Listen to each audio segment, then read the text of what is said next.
Welcome back to the deep dive. Today we are not just analyzing a TV show. We are stepping into a time machine. Oh, I love a time machine. Right.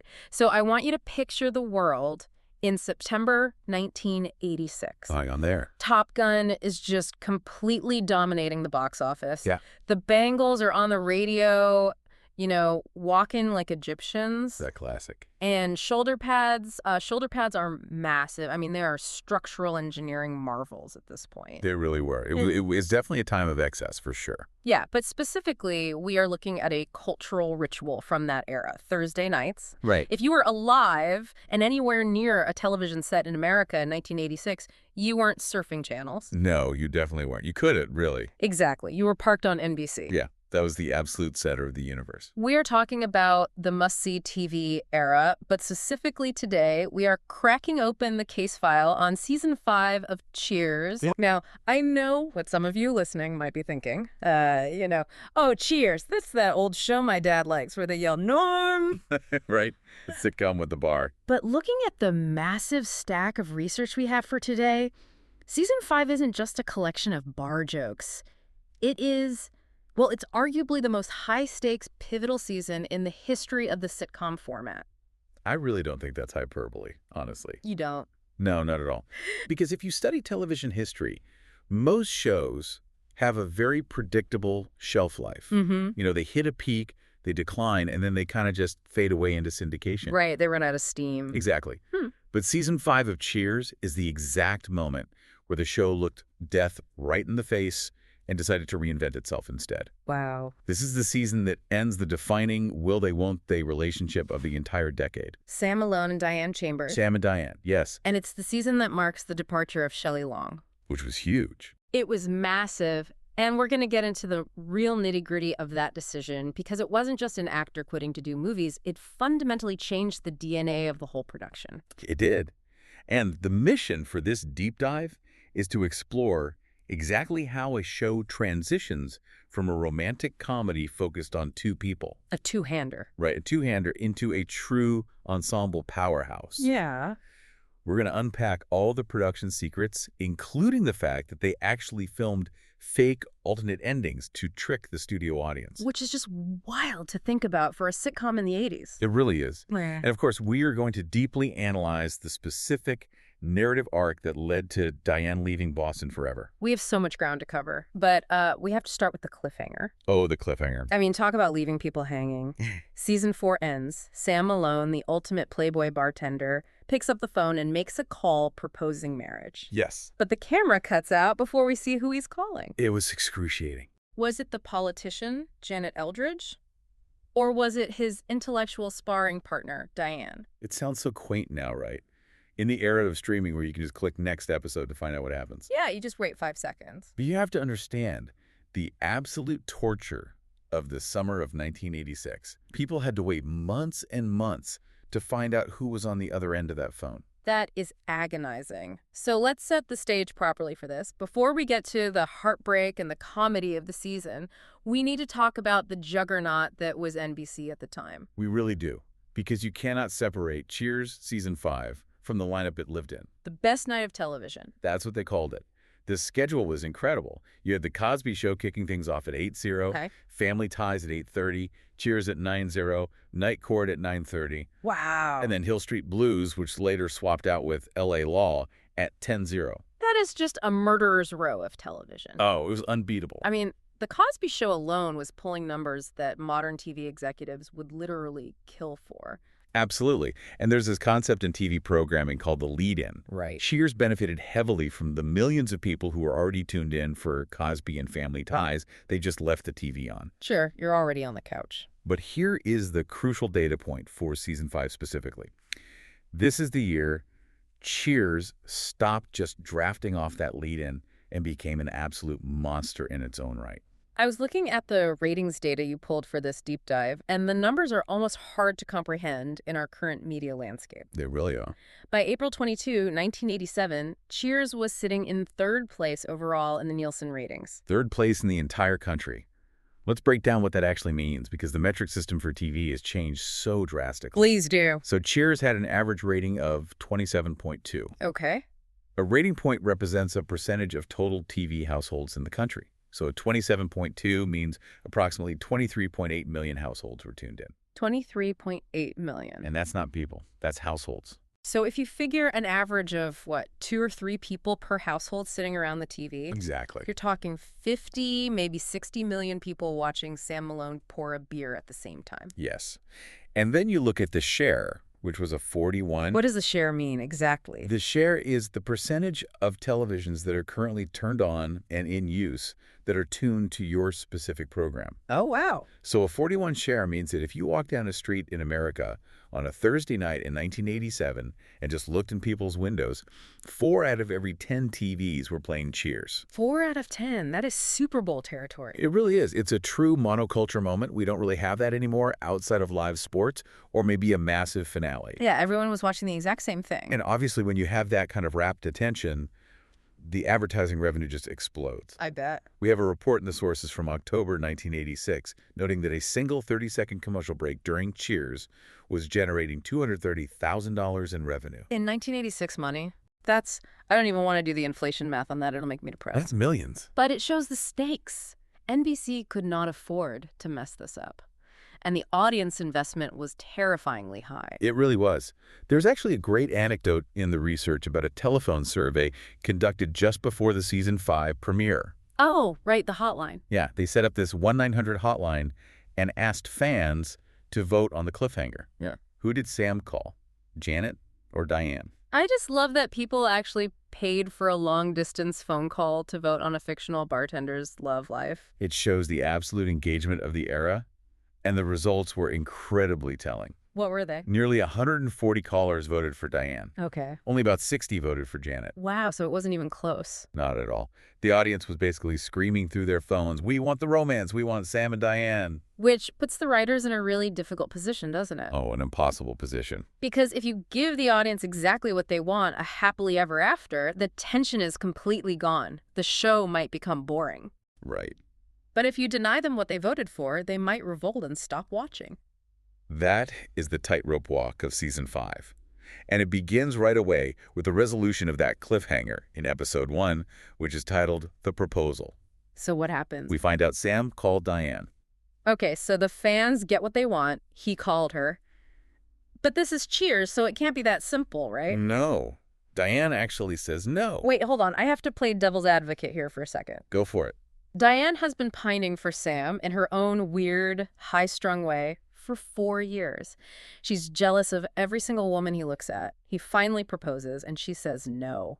Is this just bad writing to stretch the show out? It feels frustrating when you're watching it, but I think it's actually very true to the psychology of her character. How so? Remember the context. Sam called her right after breaking up with Janet. Right. Diane is highly insecure. She's neurotic. She analyzes everything, so she thinks he's on the rebound. He doesn't actually want me. He just doesn't want to be alone. Oh, I see. So she declines the proposal to protect her own ego. Okay, that makes sense. So Sam, being Sam, decides he needs a grand gesture to prove he means it. And this leads to one of the most famous visuals of the entire season, the boat scene. Yes, the sailboat. Cliff Clavin, the resident bar know-it-all, suggests a romantic setting. Typical Cliff. So Sam takes Diane out on a beautiful sailboat in Boston Harbor to propose properly. And surely, on a beautiful boat, with the wind in her hair, out on the water, she says yes. She refuses again. You're kidding. She cites Janet Eldridge again, saying he's not over her.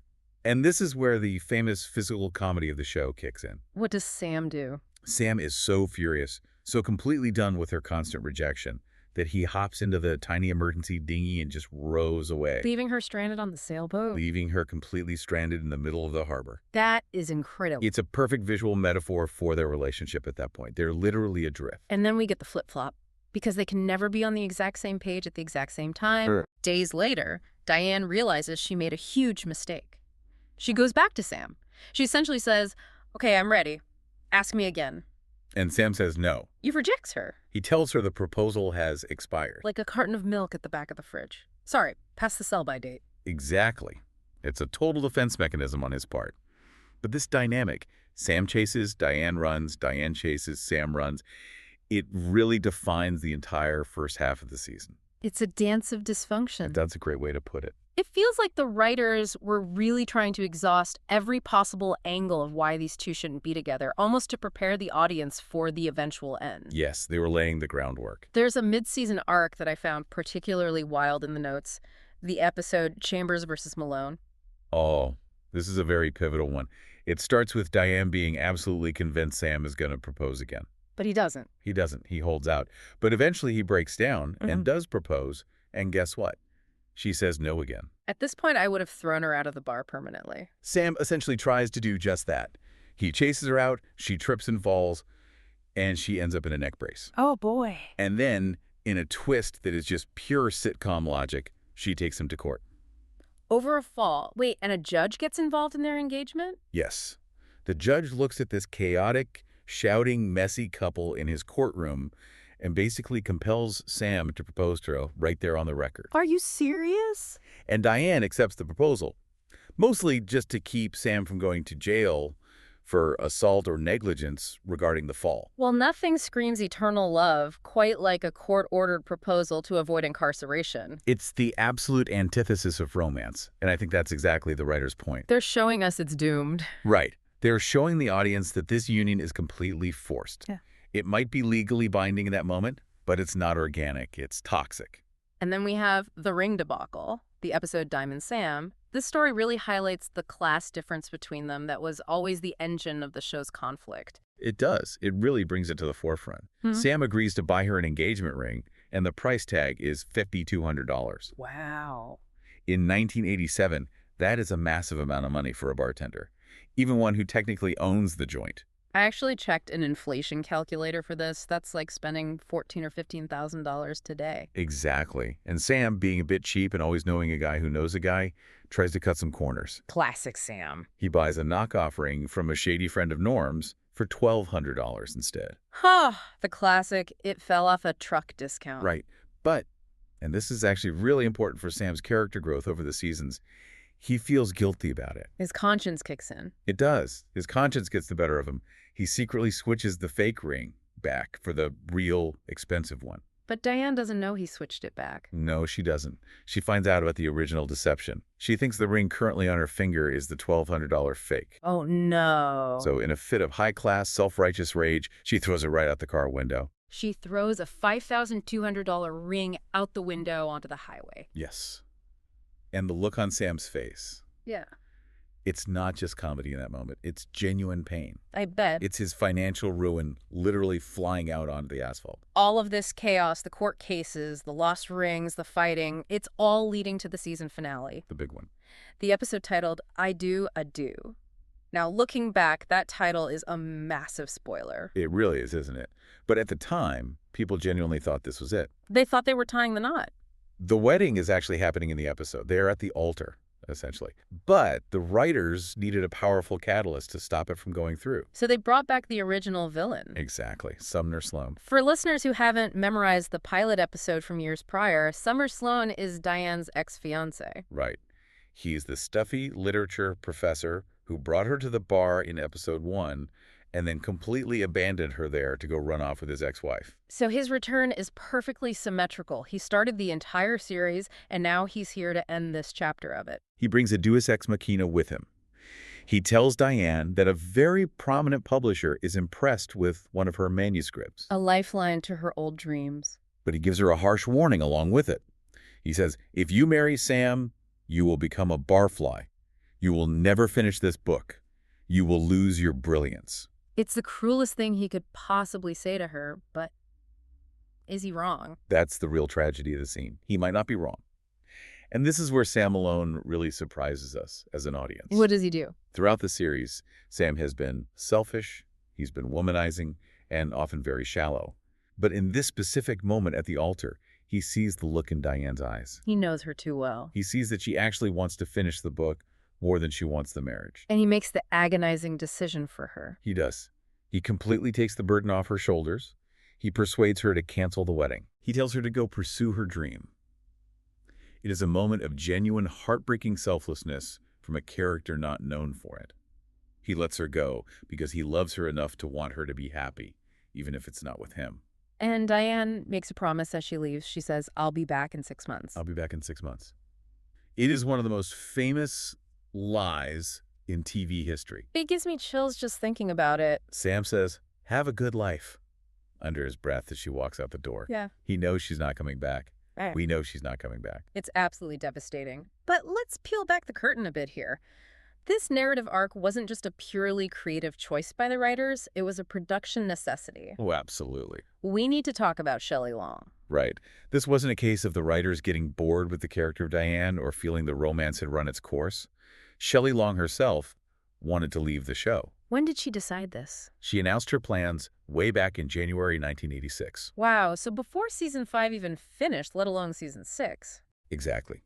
Before season 6 production would have even been a thought. And by December 1986, the decision was a completely done deal. Why leave the biggest show on television? I mean, it was a juggernaut. The usual reasons you see in Hollywood?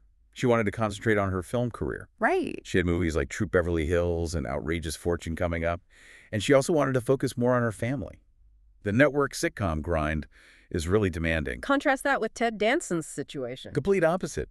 Ted Danson signed a brand new contract for the 1987-1988 season. He was locked in. So the producers were left with a major math problem. Exactly. We have Sam, but we don't have Diane. Yeah. We can't have them happily married and living in different cities. It completely kills the comedy of the show. So they really had to break them up. There was no other way. They had to. And as a result, they decided to completely pivot Sam's character moving forward. What was the new strategy for him? They wanted to strip away the emotional heaviness of the long-term relationship and make him a carefree bachelor again, a goof-off. They wanted to bring the lightweight fun back to the bar.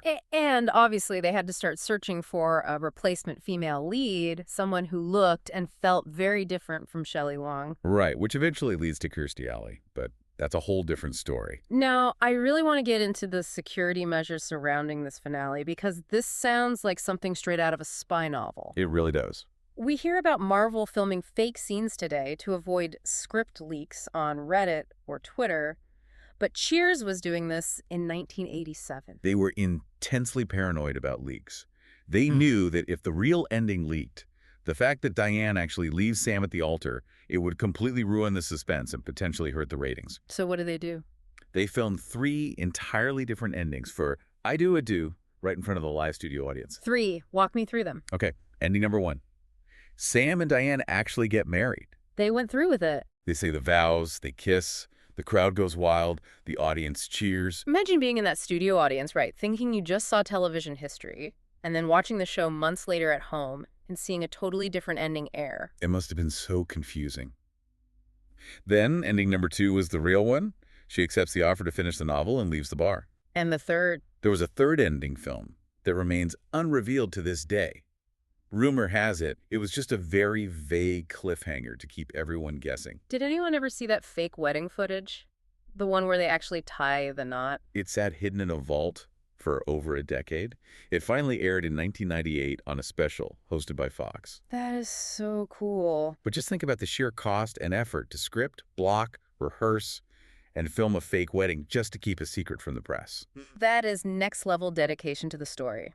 Now, while all this intense Sam and Diane drama was sucking up all the oxygen in the room, something else was happening quietly in the background of season 5. Yes, the evolution of the ensemble. This is really the core thesis of our deep dive today. Season 5 is the bridge. It really is. It's where Cheers prove it isn't just the Sam and Diane show. The supporting cast steps up in a massive, massive way. They had to. The writers were testing the waters to see if the show could survive without its central romance. Let's talk about Frasier Crane. Kelsey Grammer is finally in the opening credits this season. He's officially made it. He has. And we really see the solidification of his relationship with Lilith Sternin, played by the absolutely incredible Bebe Neuwirth. She is brilliant. Now, here's a shocker for you. Bebe Neuwirth is only in 2 episodes this entire season. That feels completely impossible. She looms so large in the show's overall history. It really speaks to the power of her performance.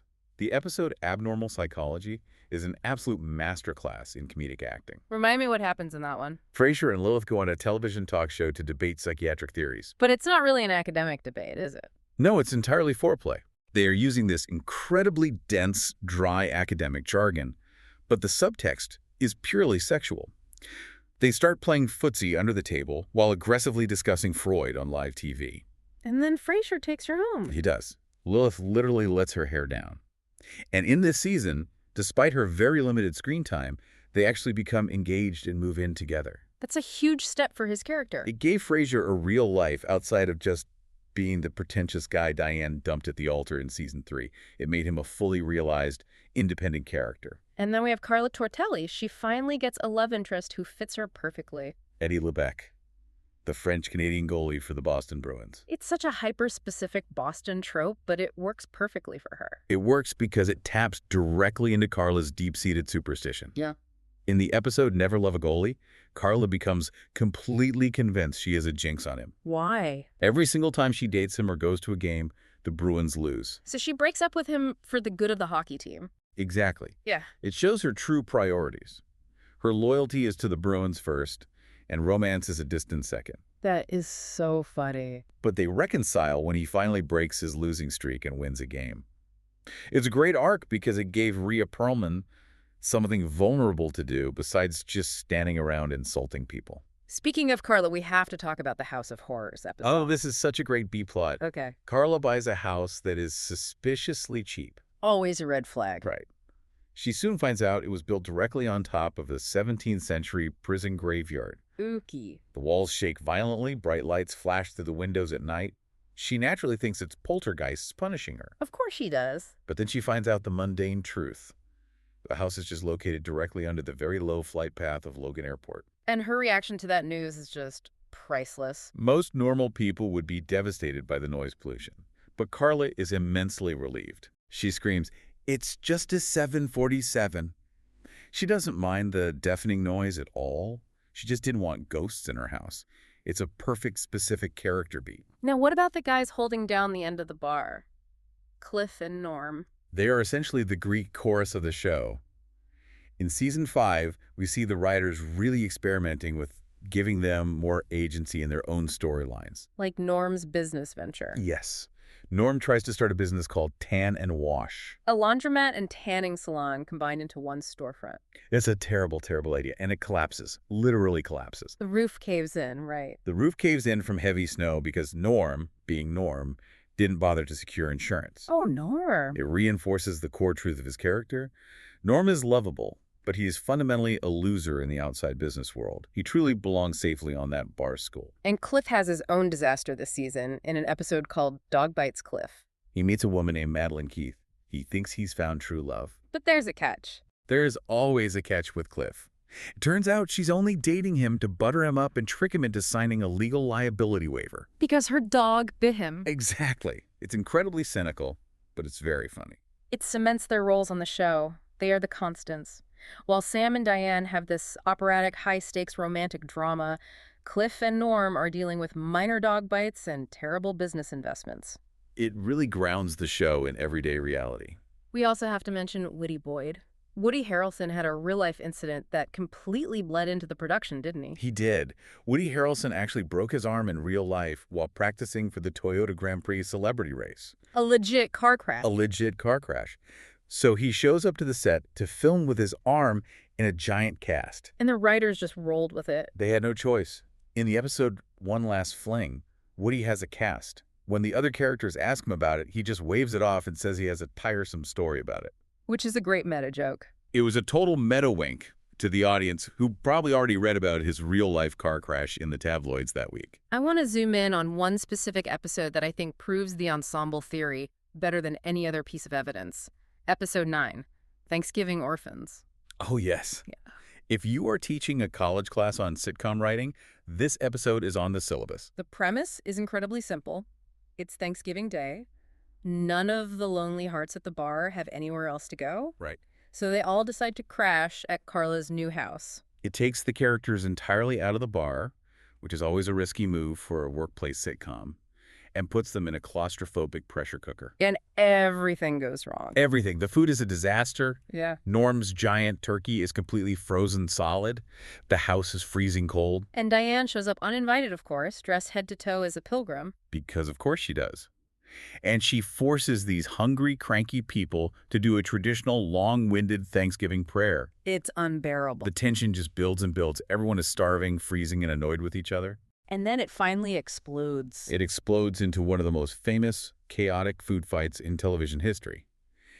And I really want to highlight the technical difficulty of filming this scene. Why is it so hard? You can't easily do a food fight twice on a sitcom set. The set gets completely destroyed with actual food. The wardrobe gets ruined. So they had to get it in one take. Essentially, yes. Yeah. If you watch the scene closely, you can actually see the actors slipping and sliding on the mashed potatoes on the floor. That wasn't scripted acting. No, that was genuine physical chaos. They were legitimately struggling to stay upright while throwing peas at each other. And there's the incredible gag at the very end with Norm's wife, Vera. The longest-running joke of the entire series is that we never, ever see Vera's face. But in this episode, she actually rings the doorbell and walks through the door. The audience gasps. Yes, the studio audience genuinely thinks we are finally going to see her. And then splat. Diane winds up to throw a pumpkin pie, misses her intended target completely, and hits Vera square in the face right as she walks in. It's brilliant. Vera just stands there, her face completely covered in thick pie filling. We still don't see her face. It is an absolute genius piece of physical comedy and staging. TV Guide actually ranked this episode number 7 on their list of the 100 greatest episodes of all time. It deserves it. And I think it's because it showed that this disparate group of barflies is actually a family. They bicker, they insult each other, they throw yams at each other's heads. But at the end of the day, they are together. Exactly. Even without the heavy Sam and Diane romance driving the plot forward, that episode works flawlessly. It proved to the network that the show had real legs to stand on. There are a few other standout episodes from Season 5 we should definitely mention, Simon Says, featuring the legendary John Cleese. This is the British invasion of Cheers. John Cleese plays Dr. Simon Finchvoice, who is this very uptight British marriage counselor. He is basically the anti-Cheers character. Completely. He hates the bar environment. He hates the casual people in it. Yeah. And he tells Sam and Diane exactly what we've all been thinking. Their relationship is completely doomed.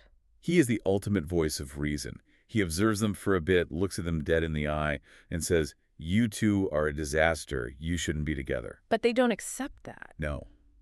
They're so deeply annoying, so relentlessly persistent, that they basically tortured the poor man until he breaks down and lies to them. He just gives up. But finally screams, "You're going to be very happy," Uh-huh. just to get them to shut up and leave him alone. Cleese actually won an Emmy for Outstanding Guest Performer for that single episode, and it is so well-deserved. It was a perfect clash of acting styles. You had Cleese's manic, elevated British energy completely clashing with the laid-back, grounded vibe of the Boston bar. And we absolutely cannot forget Cheers, the motion picture. Oh, another classic ensemble piece. The gang tries to make a home movie to convince Woody's strict parents that Boston is a safe, happy place. Because they want him to move back to Indiana. Right. But the bar regulars are absolutely terrible filmmakers. It's a complete horror show. It is. They inadvertently film Sam looking like he's threatening a helpless puppy. Oh, gosh. Norm is just aggressively binge eating in the background of a shot. And worst of all, you can clearly see a suicidal jumper outside the window of Frasier's office. It makes Boston look like a terrifying dystopia. It really does. But then Diane gets her hands on the raw footage. And she decides to fix it. She edits it into what is described as a Godard-esque montage. Very avant-garde. It's highly pretentious, artsy, and completely unintelligible to a normal person. It perfectly captures that core conflict of Diane's high-culture pretension versus the bar's gritty, blue-collar reality. So we've looked at the big episodes, the romantic drama, the massive departure of the lead actress. Now comes the big historical question. How was this season actually received when it aired? That's the real test. Losing Shelley Long is a massive, massive blow to a hit show. Did the critics at the time think Cheers was dead in the water? The initial reaction was very mixed. In 1987, emotions were running really high among the critics. What were they saying? Well, Kathy Carlisle at the LA Times was very pro-romance. She wrote that she felt the writers completely betrayed the loyal audience by not letting them get married. She felt cheated. Exactly. But then, on the other side, you had Monica Collins writing for USA Today. What did she say? She was absolutely brutal. Oh, really? She called the character of Diane a snitty, selfish snob in print and said she was actively relieved to see her finally leave the show. Wow. Tell us how you really feel, Monica. She really felt the character had become suffocating to the rest of the cast. But if we look at the retrospective reviews, critics writing about the DVD box sets years later, looking at the season as a complete piece of work, the consensus really shifts, doesn't it? It does, significantly. Yeah. When you remove the immediate emotion of the cliffhanger, the analysis is much kinder. Like Jeffrey Robinson's review. Right. Jeffrey Robinson at DVD Talk called Season 5 a great improvement over Season 4. And Adam Arsenault over at DVD Verdict gave the entire season a 96% grade. That's a solid A+ in the television world. The prevailing feeling now among TV historians is that the show absolutely needed this hard reset. It cleansed the palate. The acting held up beautifully, and the writing was sharper than ever because they had to work harder. We often talk about the concept of jumping the shark on this show. Usually when a main titular character leaves a hit series, that is the definitive shark-jumping moment. That's when the show starts to suck, usually. Right. But Cheers seems to be the rare exception to the rule.